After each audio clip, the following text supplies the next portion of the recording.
How It Happened. By Sir Arthur Conan Doyle. She was a writing medium.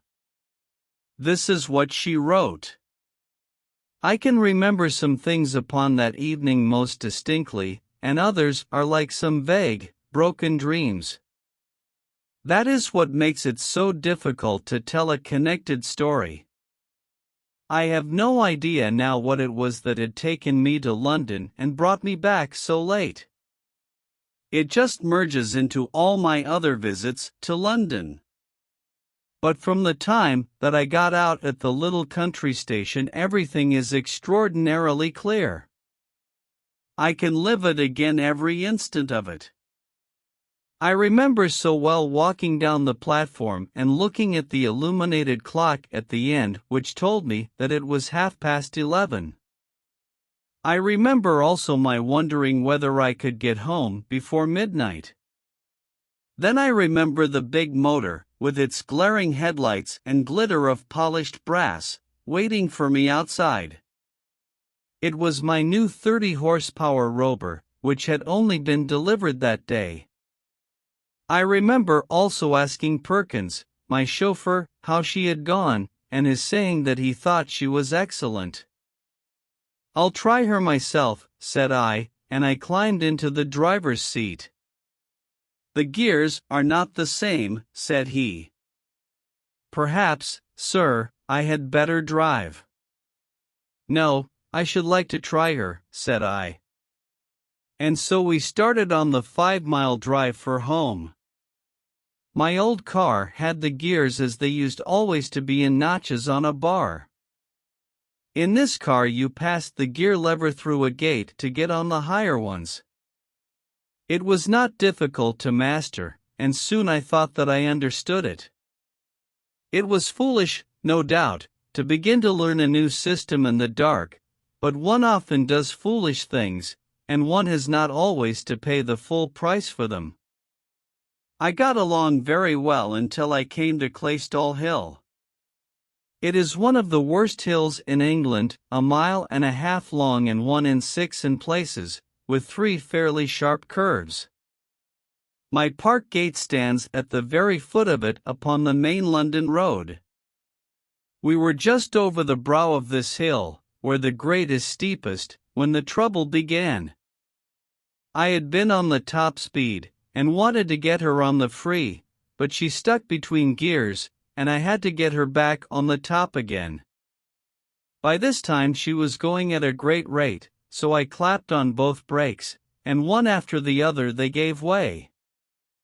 I didn't mind so much when I felt my foot brake snap, but when I put all my weight on my side brake, and the lever clanged to its full limit without a catch, it brought a cold sweat out of me. By this time we were fairly tearing down the slope. The lights were brilliant, and I brought her round the first curve all right. Then we did the second one, though it was a close shave for the ditch. There was a mile of straight then with the third curve beneath it, and after that the gate of the park. If I could shoot into that harbor all would be well, for the slope up to the house would bring her to a stand. Perkins behaved splendidly. I should like that to be known. He was perfectly cool and alert.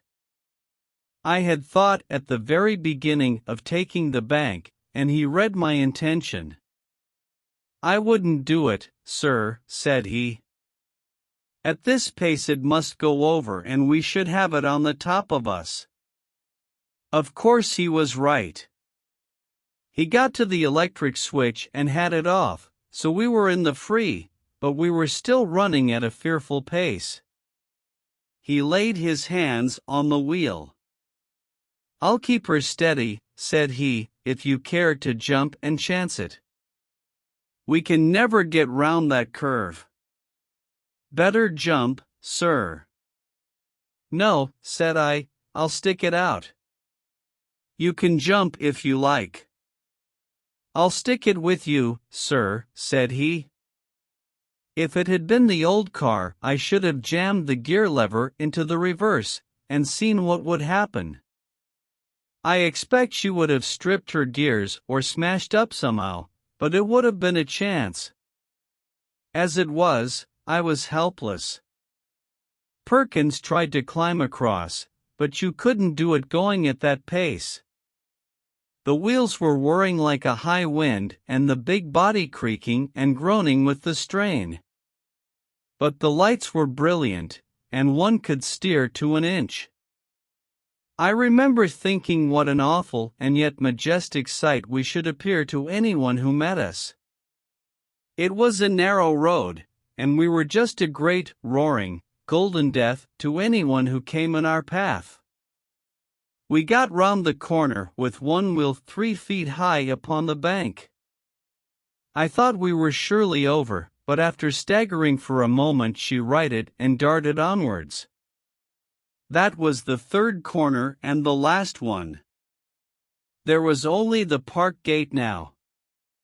It was facing us, but, as luck would have it, not facing us directly. It was about 20 yards to the left up the main road into which we ran. Perhaps I could have done it, but I expect that the steering gear had been jarred when we ran on the bank. The wheel did not turn easily. We shot out of the lane. I saw the open gate on the left. I whirled round my wheel with all the strength of my wrists. Perkins and I threw our bodies across, and then the next instant, going at 50 miles an hour, my right wheel struck full on the right-hand pillar of my own gate. I heard the crash. I was conscious of flying through the air, and then. When I became aware of my own existence once more, I was among some brushwood in the shadow of the oaks upon the lodge side of the drive. A man was standing beside me. I imagined at first that it was Perkins, but when I looked again I saw that it was Stanley, a man whom I had known at college some years before, and for whom I had a really genuine affection. There was always something peculiarly sympathetic to me in Stanley's personality, and I was proud to think that I had some similar influence upon him. At the present moment I was surprised to see him, but I was like a man in a dream, giddy and shaken and quite prepared to take things as I found them without questioning them. "What a smash!" I said. "Good Lord, what an awful smash!" He nodded his head, and even in the gloom I could see that he was smiling the gentle, wistful smile which I connected with him. I was quite unable to move.